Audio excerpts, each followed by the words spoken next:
Hey, hey, hey, it starts the autistic gnome. This one is just, this video is just being, it's just being my authentic self. Um, I used to what is called masking. I would not be myself to fit into society, to fit in to everything, everything that society entails. I am not. So all my life I've had to mask, not STEM, not, try to think like non-autistic people and such. And then finally when I met my husband, he taught me that it was okay to be myself. So a little bit about myself. For those of you who don't know me, I am transgendered. I was born female, and I'm in the very, very, very, very, very beginning transitioning stages into male. It'll be quite the journey. So far on my journey, now when I was with my mate before he passed, we had discussed, he was perfectly fine with me being transgendered and wanting to transition into who I should be, my authentic male self. I truly should not be in a female body. I hate everything about a female body. Hate it. No offense to any females out there. I just hate it on myself, kind of deal. So, the first step was like acknowledging that it's okay to be me. Now, where I moved into my gnome nook here, assisted living, supportive living care, I decided that I was going to change my name and my pronouns, and I was going to go by the name of Starks. And instead of she, her, I go by he or him, and they are awesome here. They really respect that, and they respect, and they call me, they use my proper pronouns and the name that I prefer. Now, on all of my legal things, of course, I still have my birth name, my female name. So my first step was letting people know that I was, I'm male, call me Starks, and my pronouns are he and him. And I myself am still getting very, very, very used to that. I'm not used to it myself either. It doesn't bother me if my peeps kind of once in a while forget. Like once in a while I forget kind of thing. Like for 53 years I've lived as a woman. So now I'm trying to live as a man. It's my next step. The social worker here is awesome. She's got me a whole lot of kind of like a little kit on exactly how to change my name legally. And my next step is a request to amend an event record, which is basically, I guess in layman's terms, if I'm understanding this correctly, I may not be. A lot of things are rather confusing because it just makes no sense to me. But if I'm interpreting it correctly, it's basically I'm asking my government for the permission to change my pronouns and my names and all that kind of stuff. So that's the first step in changing my name. I'm going to legally, so legally right now, for all those who do not know me, I was born female and I was given the name Elisa Beth Curry. Okay, when I change my name, it's going to be Starks Lou Devlin. Now, Starks, I'm sure many are wondering where the hell I came up with that name. It's kind of a twofold thing with my name. My husband and I, I'm going to give myself a little plug here. If you go on to into Chapters or Indigo online bookstores and look for The Realms of Atlantasia, my husband and my book, it's a Game Master's book. It's a game like D&D, only Dungeons and Dragons on steroids, I guess you could say. It's old school. you actually have to use your imagination, and somebody tells the story. You actually have to think about what you're going to do. So when we were creating our world of Atlantasia to create this game and to create the Game Master's Bible, I was responsible for creating the gnome folk of our world. And my very first character that I ever played, I based off of my own personality. So my little gnome's name was Starks. How did I come up with that name for my little gnome? One of my favorite comic book dudes is Iron Man. So Tony Starks, I know it's spelled different and whatnot, but so that's how Starks came about. Now Lou, okay, so in my beliefs and in my husband's beliefs, okay, hang on, I'll just do this. So Starks is my gnome. I go by that name. Lou is my husband's dragon name. She is now Lou. And Devlin is my grandmother on my mother's side, my Irish, that I was so very connected to. Her maiden name, my grandmother Thibodeau's maiden name was Devlin, straight from Ireland. So I have to keep a surname of the family. I was going to go with Starks Lou Denome, but I can't use Denome, so I'll go with Devlin because I'm very much attached to Ireland. Okay, so now I will be, once I have my name changed, I do want to speak to a doctor about what would be the next phases, the next steps in transitioning. Other than just, looking like a guy and whatnot, I'd like to be able to grow facial hair and such. So, but at 53, I don't know if hormone replacement is, a really good idea or which way to go with that, or just continue to, use a chest binder. I got no shame, people. And just dress more like a guy. I don't know. I'm not at that phase yet. I'm still at getting my name legally changed, and my gender also can legally be changed while I'm changing my name and my gender. I can request that it be male, not female, on all my ID. So that's my next step into that journey. Now, I'm talking about being your authentic selves. Okay, so in my belief system, I follow. I was born and raised Roman Catholic. I really have no problems with any religions or anything else whatsoever, really. It's just my grandmother showed me that you have to have like a very, very great devotion, or at least in my mind, in order to call yourself a Roman Catholic. I don't have that kind of devotion to the church at all. So I follow the Fae, I guess you could say, and universal energies. I have a paganistic path. I can't really put a label on it. My mate also had a pagan path. He followed ancient draconic ways in his belief system, and in his belief system, and in my belief system.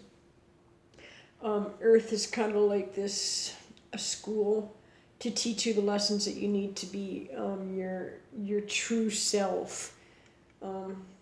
This is probably going to sound crazy to people, but I don't really care what it sounds like. It's my belief system, and it was his belief system.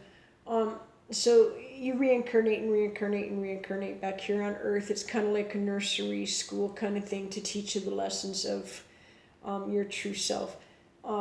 My true self is a gnome.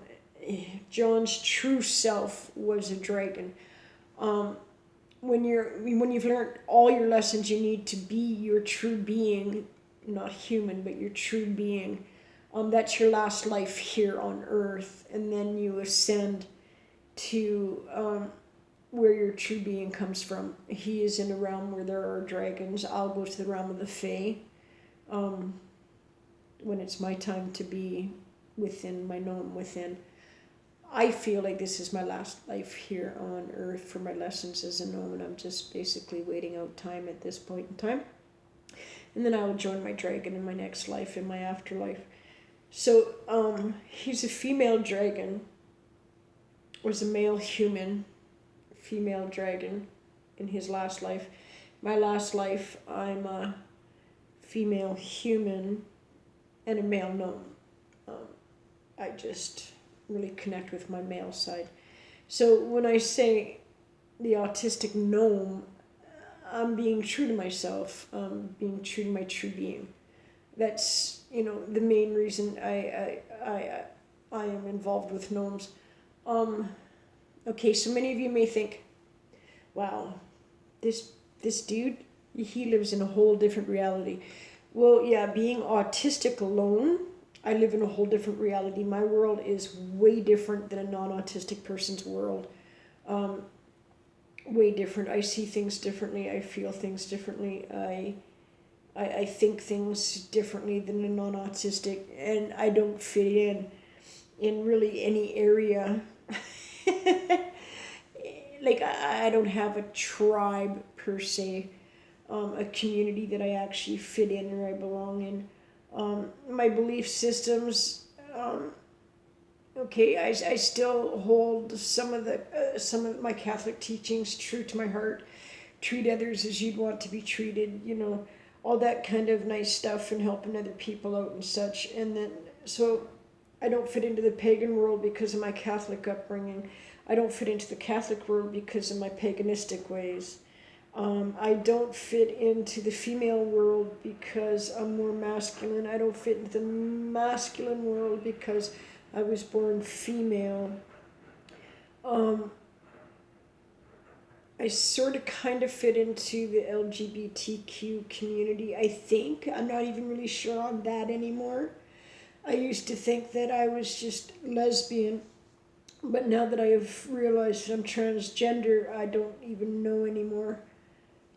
So I don't really fit in there and kind of concept. So I pretty much live in my own reality anyways. So I tried living in a non-autistic's world, in a non-autistic's reality, which isn't living in my own reality, it's living in a different reality. And it did me lots of harm, more harm than good, because I had to mask and I couldn't be myself. So I figure, well, if I'm going to live in a non-realistic world to me anyways, why not go with gnomes, and so far I've had a lot of success with my gnomes. They haven't really done me any harm. And I'm not, some people out there might be saying right at this point in time, wow, this one is just a crackerjack, or this one is seriously mentally ill, and, you know what, maybe I am. Maybe I've got this disillusion that I'm a gnome. But you know what? Who cares? I'm not hurting anybody by thinking I'm a gnome or thinking I fit in more with gnomes than I do with human beings. So I refer to myself as a gnome. Most people who know me refer to me as their gnome friend, their gnomey friend. Can I say I'm gnomerific? I'm gnome-tastic. I just really believe in authentically being yourself. And if you're one of, I'm odd, I'm weird. People look at me like I'm odd. People look at me like I'm weird. People prejudge my everythings, and they don't mean me any harm or anything, but they don't understand a lot of my behaviors and what my behaviors are. They just see my behaviors as odd or weird, and to me my behaviors are perfectly natural and normal because that's just a part of being autistic. I believe in always being yourself. You'll see videos of me where I am doing really well. You'll see videos of me where I'm flat, I'm not doing really well, where my tools sometimes will be not working for me. You'll see those videos. You'll see videos where my tools do work for me. You'll see videos that make absolutely no sense because it really has no topic and I'm just a rambling gnome, because that's who I am. I'm you wouldn't know it, You would not know it, but unless you really know me or get to know me, know me. See? See? That's the first thing you thought of too, wasn't it? When I said when you get to know me, you thought of know me, didn't you? Yeah. Um. So, anyways, authenticity, right? Um. You can't expect others to accept you if you don't accept yourself, and people know when you're not being yourself, right? Um. I'm not an easy person to get to know because I'm rather quiet. Um, it's because I'm never sure ever really what to say or how people are gonna take what I say. So unless you sit down and just try to get to know me, I'm very difficult to get to know because I'm very quiet and I use tools that people see as barriers, and I'm not using them necessarily as barriers.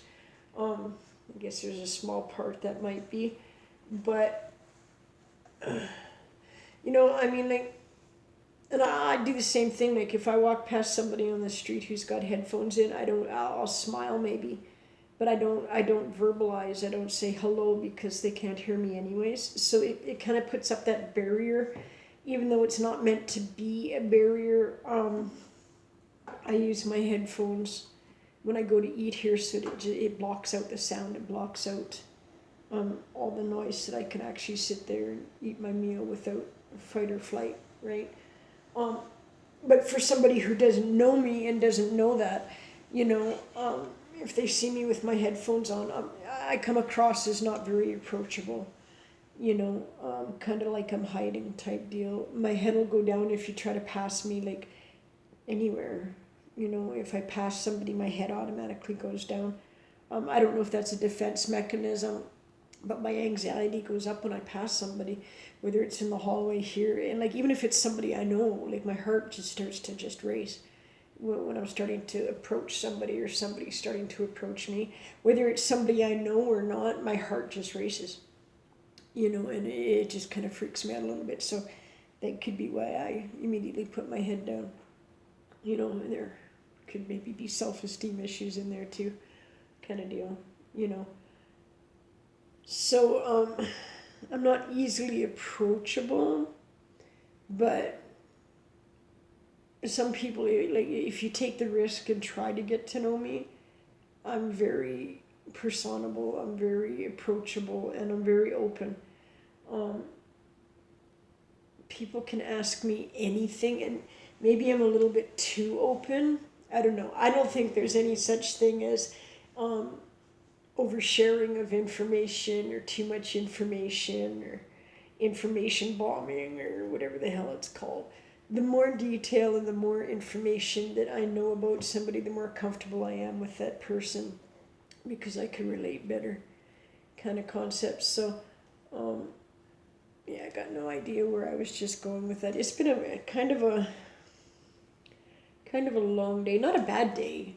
It's just it's springtime in Alberta, so it's got a chill in the air, and I woke up and there was snow on the ground, so I haven't even been outside today.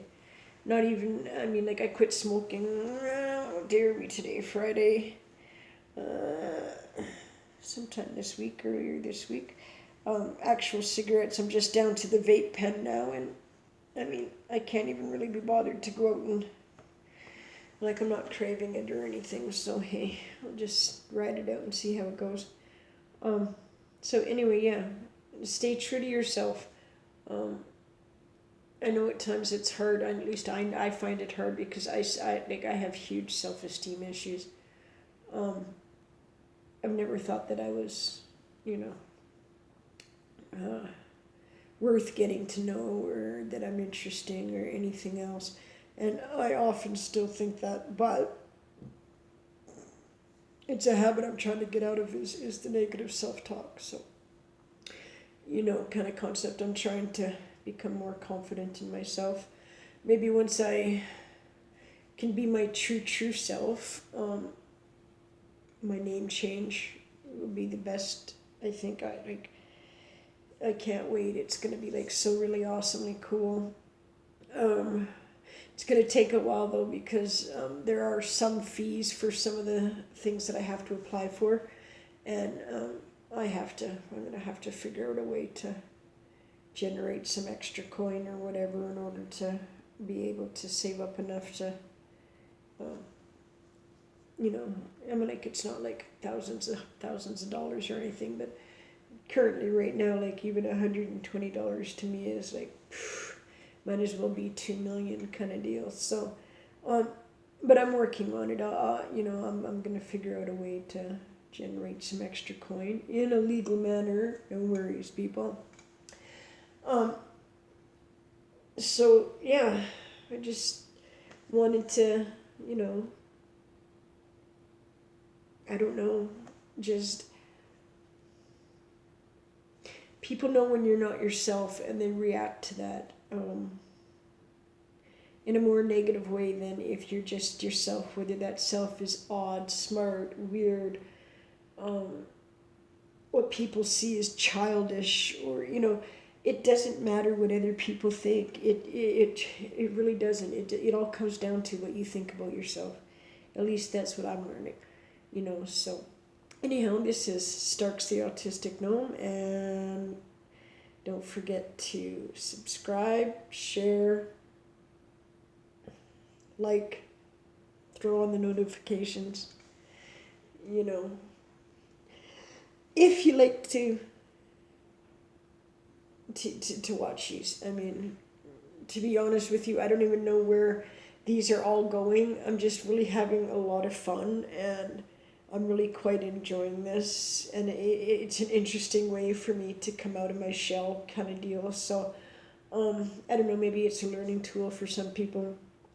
I'm finding it very therapeutic. I mean, I don't know who's all out there, but hi. You know, I don't have that many subscribers, but that's okay. I'm not trying to make any coin off of this. I just, you know, I'm just explaining my life from an autistic bird's eye view kind of deal, and you know, taking you on the journey of my transition from female to male. Other journeys, I don't know. You know, we'll see. Anyhow, this is Starks the Autistic Gnome. Peace out, bro.